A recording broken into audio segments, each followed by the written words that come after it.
Harvard યુનિવર્સિટીના graduation છોડીને એણે આ કંપની ચાલુ કરેલી. અભણ માણસ નથી. તમે એનો પ્રોફાઇલ ચેક કરો ને તો 8 ભાષા આવડતી હતી અને 9 વર્ષની ઉંમરે તેણે પહેલો સાયન્સ પ્રોજેક્ટ બનાવી નાખ્યો હતો એની સ્કૂલમાં. ડોક્ટરનો દીકરો હતો. 28 વર્ષની ઉંમર હું હસતા હસતા ઘણી વાર કહેતો હું કે આખી દુનિયામાં એક જ છોકરો એવો હશે કે જેની મમ્મી એને એમ કહેતી હશે કે જરાક બેટા ફેસબુક ને વોટ્સઅપ ઉપર ધ્યાન આપ. કારણ કે એની તો કંપની છે, એને કમાણી આવે કરોડો રૂપિયાની એમાંથી. આપણી કંપની નથી, આપણા કરોડો જતા રહે આમને આમ આની પાછળ ને પાછળ. આ માર્ક ઝકરબર્ગે લગ્ન કર્યા ને ત્યારે એની પાસે એક ફોટો મૂકવાનો ટાઈમ હતો. પોતાની કંપની facebook.com ઉપર એને એક ફોટો પોતાના લગ્નનો મૂક્યો, ટુડે આઈ ગોટ મેરીડ. પૂરું. ટાઈમ જ નથી. તમારે કામ કરવું હોય, તમારે બિઝનેસનો, તમારી કેપેસિટીનો વિસ્તાર કરવો હોય તો ફેસબુક ઉપર બેઠા બેઠા ચેટ કરી રાખો, ફેસબુક કોઈથી ડેવલપ ન થાય. આ મિત્રો ફરક છે. સ્ટીવ જોબ્સ જેવા માણસે એપલથી દુનિયા બદલાવી નાખી. કોમ્પ્યુટર આવી ગયું એને કારણે આઈપોડ આવ્યું, આઈફોન આવ્યો, આ ટચસ્ક્રીન આવ્યા. અને હું ઘણીવાર કહું છું કે નોકિયા અને આઈફોનના બેના ઉદાહરણ યાદ રાખવા વિદ્યાર્થીઓએ ખાસ. નોકિયાની પાસે રજવાડું હતું ફોનની દુનિયામાં. ખાલી બદનાના નહીં અને નવી વસ્તુઓની જે પરિવર્તન હતું એ સ્વીકાર્યું નહીં. એને બદલે ટચસ્ક્રીન વાળા ફોન આવી ગયા. આ ફોન બંધ રાખે ને ત્યારે સ્ટીવ જોબ્સ કામ કરી શકે. ફોન ચાલુ રાખે તેનાથી કામ ન થાય. એ આઈફોન ઉપર ચેટ ન કરતો હોય. એ આઈફોનમાંથી આઈપેડ કેમ બનાવવું ને એના બિઝનેસના પ્રોજેક્ટ બનાવતો. તો મારે મિત્રો ખાલી એક જ સવાલ તમને પૂછવો છે કે તમારે આ બધી ટેકનોલોજીના ગ્રાહક બનવું છે કે આ ટેકનોલોજીના સર્જક બનવું છે? સર્જક બનવું હોય તો ભણતર ઉપર ધ્યાન આપો. ગ્રાહક બનવું હોય તો ભણતર ઉપર ધ્યાન આપીને જેટલા તમારા મમ્મી પપ્પાએ પૈસા કમાણા છે ને એ કોકને ચૂકવી દેશો. કારણ કે ગ્રાહકે પૈસા દેવા જ પડે કોકને. સર્જક બની બીજા પાસેથી પૈસા લઈ શકે. હું ઘણીવાર રમૂજમાં કહેતો તમારે ત્યાં કહેવાની જરૂર નથી. મને ખબર છે આ સારી સ્કૂલના સારા સંસ્કારી વિદ્યાર્થીઓ બેઠા છે, અહીં કહેવાની જરૂર નથી. પણ મને એક જગ્યાએ ગજરા સાહેબ એવી વખત સ્કૂલમાં મને ગયો હતો, મહેસાણા પાસે મને મોકલવામાં આવ્યો હતો. ઓલા પ્રિન્સિપાલ મને કે આ કોઈ પરીક્ષા દેવામાં કંઈ સમજતા જ નથી, આને કંઈક સમજાવો, અને કંઈક રેડો આમાં તમે. મેં જોયું છોકરાઓ આટલા શાંતિથી ને આટલા પ્રેમથી સાંભળે એવા હતા નહીં, બધા ધમાલવાળા હતા. મેં કીધું આ છોકરાઓને મોજ પડે ને એવી રીતે વાત કરું. એટલે મેં કીધું આમાંથી કોઈએ મોટા થઈ અને ભવિષ્યમાં લગ્ન બગન કરે તો હનીમૂન માટે સ્વિટ્ઝરલેન્ડ જવું છે. બધાને એમ થયું કે આ ભાઈ કૂપન આપવાના છે મફતની, એટલે બધા હાથ ઊંચા કર્યા. હા મફતમાં સ્વિટ્ઝરલેન્ડ જવા મળતું હોય કોણ ના પાડે. એટલે મેં કીધું જો ભણવામાં અત્યારે ધ્યાન આપશો અને અત્યારે પરીક્ષાની અંદર સારો સ્કોર કરી અને તમારા શિક્ષકો તમારા જે અભ્યાસક્રમને વાલીઓ કે એ શિખામણ મુજબ આગળ વધશો તો મારી કઈ જરૂર જ નથી. તમે એમને જ એટલું કમાઈ લેશો સ્વિટ્ઝરલેન્ડમાં તમારા હનીમૂન થાય. એમાં કોઈ માણસની જરૂર નથી તમારે એની પાસે મફત કૂપન લેવી પડે. જો એમાં થોડુંક ઓછું ધ્યાન આપશો તો એ સ્વિટ્ઝરલેન્ડમાંથી નીકળીને નૈનીતાલ ને મસૂરી ને મનાલી જતું રહેશે. હજી થોડુંક ઓછું ધ્યાન આપશો તો ત્યાંથી નીકળીને આબુ જતું રહેશે. હજી થોડુંક ઓછું ધ્યાન આપશો તો મહેસાણા વોટર પાર્કમાં જતું રહેશે. અને હાવ જો ધ્યાન નહીં આપો તો થશે જ નહીં. ઠેકાણા મળશે તો થશે ને. લગ્ન થાય પછી ફરવા જવાની વાત આવે ને, લગ્ન જ નહીં થાય. અડધા લોકો એમ જ કે આમાં નહીં હો ભાઈ, આમાં નહીં. બરાબર, આ બહુ મહત્વની વાત છે. ઘણા લોકો એવું વિચારતા હોય છે, મને અનુભવ છે. બરાબર, ઘણા લોકો એવું વિચારતા હોય છે. બધા હું એકવાર અહીંની એક સંસ્થામાં ગયેલો તો એમાં એમ કે દીકરીઓની સંસ્થા હતી તો બે આવી ભણવાની જ્ઞાનની વાત કરી તો એક દીકરી આપણે ઊભા થઈને મને કે એમ કે એમાં એવું છે કે કોક ને કોક ગધેડો તો ભણતો જ હશે ને, આપણે ગોતીને પહોંચી જવાનું હોય ને આપણે ક્યાં ભણવાની જરૂર છે. આવી મેન્ટાલિટી ન રાખો, મારું એટલું જ કહેવાનું. આપણે આપણા કાંડે આપણી તૈયારી રાખો, આપણી મજબૂતાઈ રાખો. હું તમને એક સાદું ઉદાહરણ આપું. આપણો જો એક આમ બધાને છે ને કમ્ફર્ટ ઝોન કહેવાય અંગ્રેજીમાં. પોતાની આસપાસનું એક કુંડાળું બની ગયું હોય, એ કુંડાળામાં જ બધાને રહેવું હોય. ઘણા લોકો હું જોઉં છું કે ઘર મૂકીને બહાર આવે ને એટલે અનેક પ્રકારની ફરિયાદો ચાલુ કરે, કારણ કે કુંડાળું તૂટી જાય. ઘરમાં જે પ્રકારની મોજ મસ્તી થતી હોય મોજ મસ્તી તો બહાર થઈ ન શકે. એટલે ઘણા લોકો જે અનેક પ્રકારની રાડારાડ કરતા હોય ને, અમે ઘણીવાર કહીએ કે જગતમાં બે વસ્તુ બને, કાં બહાના બને અને કાં કારકિર્દી બને. બે એકારે ન બને. બહાના બનાવવા વાળાની કોઈ દી કરિયર ન બને અને કરિયર બનાવવા વાળા કોઈ દી બહાના કાઢતા ન બને. આ સીધી સાદું લોજિક છે. બે વસ્તુ જ અલગ અલગ છે, બે એકારે બને જ નહીં. તો જે લોકોને કરિયર બનાવ્યું છે, કારકિર્દી એટલે ખાલી કામ કરો ને પૈસા મળે એ કારકિર્દી નથી મિત્રો. એના રસ્તા અલગ અલગ છે. એમ તો અહીંયા રોડ ઉપર કામ હાલતા હોય, ઘણા મજૂર તગારા ઉચકતા હોય, 200 રૂપિયા હંજ પડે લઈ જાય, એટલે એ કઈ કારકિર્દી બનાવી થોડી કહેવાય. પણ આર્કિટેક્ટ ખાલી એની ચેમ્બરમાં બેઠો બેઠો નકશો બનાવીને લાખો રૂપિયા કમાય, એ કોઈ દી તગારો ઉચકવા નથી જતો. બુદ્ધિનું કામ કરે છે. તગારા ઉંચકવા વાળા 200 રૂપિયા મળી રહેશે. કારકિર્દી છે એની સાથે એક હેતુ જોડાયેલો. મેં એવું જોયું છે આ જગતની અંદર કે પાણીપુરી છે ને, પાણીપુરી એકવાર મને તો આ તો મોજ માટે તમને કહું છું, તમે જરા આમ હળવા થાવ એટલે કહું છું, બરાબર. મને એકવાર ઓલા રેડિયો વાળા હોય, FM રેડિયો વાળા બધા સવાલ પૂછતા હોય ને એમાં પૂછેલું કે છોકરીઓથી ઘેરાયેલા રહેવું હોય શું કરવું, એટલે મેં કીધું પાણીપુરીની રેકડી કાઢી. ઓલા ભાઈ તો મૂંઝાઈ ગયા, મને કે આવો જવાબ હોય. મેં કીધું જેવો તમારો સવાલ એવો મારો જવાબ. તમે આવો સવાલ હોય, આવો સવાલ પૂછો તો આવા જવાબ હોય, બરાબર. પણ હું આ તો રમૂજની વાત છે, હું તમને સિરિયસલી કહું, મેં એવું જોયું છે, તમારે જોવું હોય તો હું બતાવું. પાણીપુરી એ જે હારી બનાવે જ ને એની આવક ડોક્ટર કરતા જાજી હોય છે, એવું મેં જોયું છે.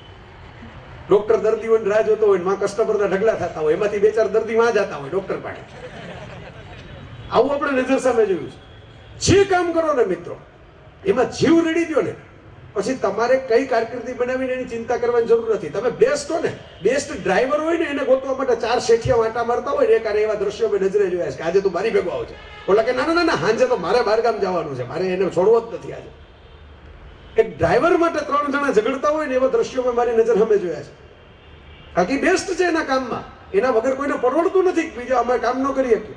તમારા કામમાં મિત્રો તમે બેસ્ટ થાઓ, આનાથી વધારે જગતની અંદર કોઈ સિક્યુરિટી નથી.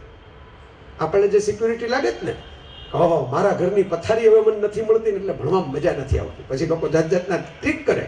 મા બાપુ ભોળા હોય થોડાક, એને ન સમજાતી હોય, અમને સમજાય થોડીક. અમે બધા છોકરા વારે બેઠા હોય વારંવાર, એટલે કે અમે કેવી કેવી ટ્રીક કરતા હોય કે આજે આમ થાય છે ને, આજે માથું દુખે છે ને, આજે આમ છે ને, આજે આમ કે મને આમ થાય છે ને, હવે મને આ મજા નથી આવતી ને. આ તો એક રાજરોગ છે, કંટાળો બહુ આવે છે.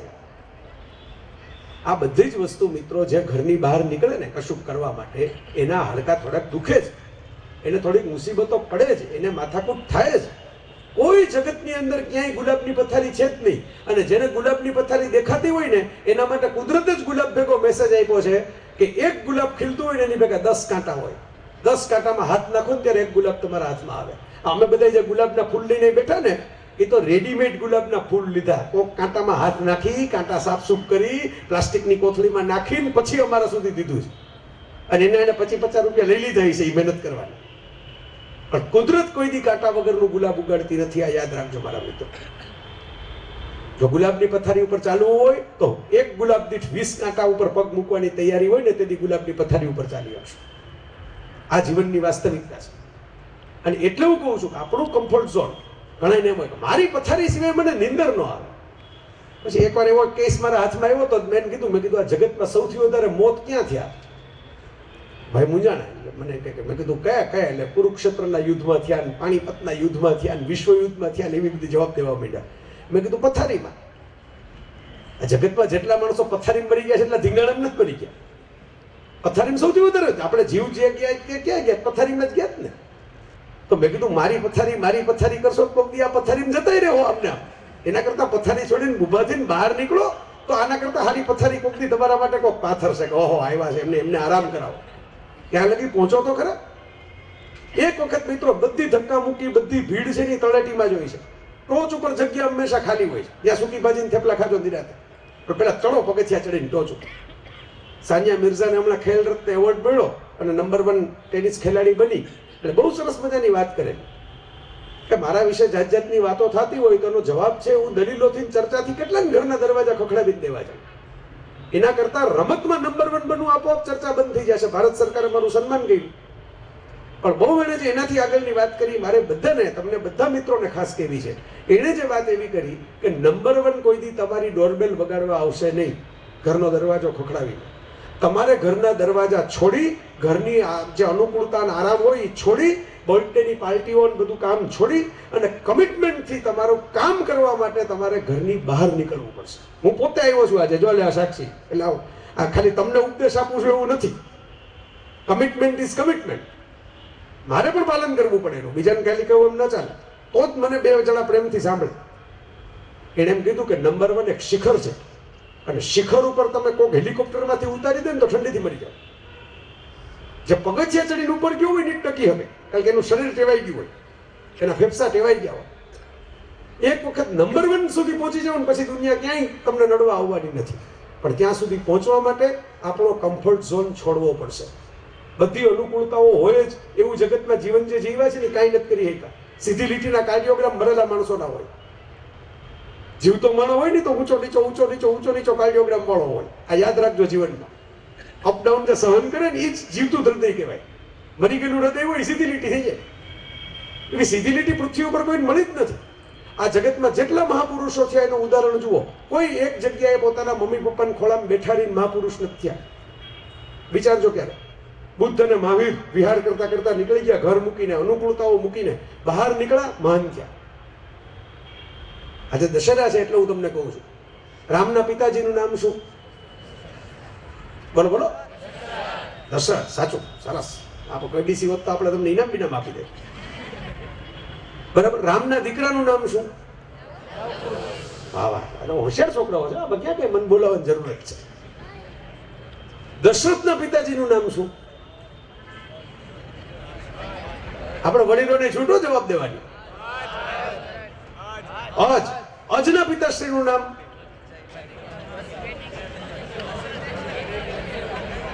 હાલો આપણે સવાલ ફેરવી નાખીએ. એમાં શું આપણે વળી ફોન ફ્રેન્ડ ને 50-50 લેવું કરીએ. બરાબર. લવકુશના દીકરાઓનું નામ?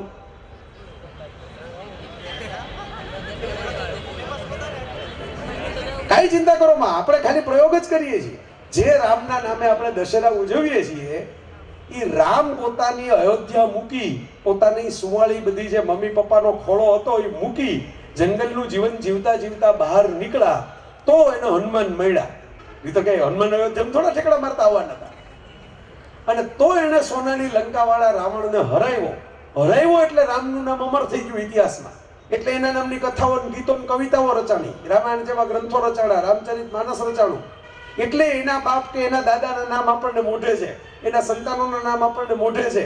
બાકી ચોપડી ઉથલાવવી પડે, ગૂગલમાં જવું પડે, ક્યાં આના જવાબ છે. તો દશરથ પહેલા થઈ ગયા ને બધા લોકો, અને લવકુશ પછી ઘણા થઈ ગયા હશે ને, પણ એ અયોધ્યાની બહાર નીકળ્યા નહીં ને એટલે એની ગીતો નથી રચાણા, એના કાવ્યો નથી રચાણા, એના તહેવાર આપણે નથી બતાવતા. તમારે જો રામ જેવી સિદ્ધિ પ્રાપ્ત કરવી હોય તો તમારા ઘરનું અયોધ્યા છે ને એને પડતું મૂકીને પર્ણકુટી સુધી જવાની અને લંકા સુધી જઈને રાવણને મારવા સુધીનું પરાક્રમ કરવાની તૈયારી હોવી જોઈએ. તો રામ જેવી સિદ્ધિ મળે ને તો એના ગીત રચાય. તો આપણા તહેવારે કોક ફાફડા જલેબી ખાય, આપણે કોઈને ખવડાવવા ન પડે, લોકો ઉમળકાથી બનાવીને ખાય. તો મિત્રો જેટલા ઉદાહરણ લેશો, કૃષ્ણ હમણાં તમને ઉદાહરણ આપી દીધું. જીસસ ક્રાઇસ્ટ 32 વર્ષની ઉંમરે ક્રોસ ઉપર ચડી ગયા તો એ પોતાના ગામમાં જઈને મમ્મી પપ્પાને ઘરમાં જ પડ્યા ગયા હોત તો ક્યાં ક્રોસ ઉપર ચડાવવાનું? પણ બહાર નીકળ્યા હતા, ચડી ગયા ક્રોસ ઉપર, પણ એની પાછળ એવો વારસો મૂકી ગયા કે આજે એના કેલેન્ડર મુજબ તારીખ આપણે નક્કી કરવી પડે છે. વિચારજો આ ક્યારે જે લોકો બહાર નીકળે કંઈક છાપ છોડી ગયા. મોહમ્મદ પૈગંબર સાહેબ મક્કાથી મદીના હિજરત કરીને ગયા હતા, બધાને ખબર છે આ મોહરમનો તહેવાર ને બધું મનાવે છે. કોઈ એમને એક જગ્યાએ બેઠું નથી. ગુરુ નાનક, હું હિમાલયની ટોચ ઉપર ગયો તો સિક્કિમમાં 17,500 ફીટ ઉપર ગુરુ નાનકના નામનું સરોવર છે. હિમાલય ફરવા પર નીકળી ગયા હતા. સ્વામી સહજાનંદ, નીલકંઠ, તમે કલ્પના કરો, છપૈયાથી ત્યાં હિમાલય ગયા, હિમાલયથી રામેશ્વરમ આવ્યા, રામેશ્વરમથી ગુજરાત આવ્યા. જગતનો કોઈ એવો મહાપુરુષ નથી, જગતની કોઈ એવી, આ બધા એવા લોકોની વાત કરું છું કે મહાપુરુષોના મહાપુરુષો, જેની સામે આપણું મસ્તક ઝૂકી જાય એવા લોકો છે. આ બધા જ લોકો મહાન એટલે થયા કે પોતાના ઘરની સુવાળી પથારીને એની કમ્ફર્ટ કે આજ જોઈએ, આવી જ અનુકૂળતા, આવી મમ્મીના હાથની મીઠાઈ, આવા પપ્પાનો આમ કે માથે ફરતો હાથ, આ બધું છે એની અપેક્ષા રાખ્યા વગર જે ઘરની બહાર નીકળ્યા અને જેણે નવી નવી ચેલેન્જ હાથમાં લીધી. મારે આ વાત ખાસ તમને કહેવી છે. છેલ્લે મારે સમાપનની જે 5-10 મિનિટ તમારી સાથે વાત કરવી છે ને, મારો અનુભવ છે. ઓર્લેન્ડો અમેરિકાનું એક શહેર છે, એમાં ડિઝનીલેન્ડ છે સરસ મજાનું. એ જોવા માટે હું ગયેલો. ટેક્સી ડ્રાઈવર, મેં ટેક્સી કરી, બહાર નીકળીને. આપણે પહેલી વાર જતા હતા, ત્યાં કોઈ ત્યારે બીજી કોઈ ઓળખાણ નહોતી, આજે ઘણી થઈ ગઈ પણ ત્યારે કોઈ હતી નહીં. ટેક્સી ડ્રાઈવરે મેં બિલ જોઈ અને એને પૈસા ચૂક્યા ને ત્યારે $32 થતા હતા. એટલે મેં $32 એને આપ્યા, ઉપર ટીપ આપી, એને ટીપ મને પાછી આપી. ટીપ તો લીધી હતી મારી પાસેથી. $32 ને બદલે એને $3 મને પાછા આપ્યા. એ તો મીટરમાં થતા હતા, એ તો એનો લેવાનો હક હતો, મારાથી ના પડાય નહીં. એને બદલે એને $29 લીધા. મને નવાઈ લાગી, એટલે મેં કીધું આ ટીપના $5 પાછા આપી દીધા, આ $3 જે થતા હતા એમાંથી પાછા આપી દીધા. મેં કીધું કેમ ભાઈ? હવે એ ટેક્સી ડ્રાઈવર છે, અમેરિકાનો એક જે બ્લેક નાગરિક છે, એણે મને જે જવાબ આપ્યો ને આજની તારીખે મને યાદ છે. અને હું ઘણા લોકોને મોકો મળે ને ત્યારે કહેતો હોઉં છું કે મહાસત્તાઓ કેમ બને ની સિક્રેટ આમાં છુપાયેલું છે. એણે મને એમ જવાબ આપ્યો કે મારે તમને જે રોડથી લઈ આવવા જોઈએ એ ભૂલથી મેં ખોટો ટર્ન મારી દીધો. ખોટો ટર્ન માર્યો એટલે મારી ટેક્સી થોડીક વધારે ચાલી એટલે આ તમારા હકના પૈસા છે એના કરતાં ઝાઝા પૈસા થઈ ગયા. તમારે ખરેખર આટલામાં જ પહોંચી ગયા હોત, તમે $28-29 જ પહોંચી ગયા હોત, એને બદલે $3 વધી ગયા. એટલે મેં ખોટું કર્યું એટલે મારાથી ટીપ ન લેવાય ને તમારા $3 મને મારાથી લેવાય નહીં. એટલે મેં હસતા હસતા કીધું આ તો તમે કીધું તો મને ખબર પડી. હું તો પહેલી વાર આવું છું, મને શું ખબર પડે કે આમાં આ રસ્તે જવાય કે આ રસ્તે જવાય.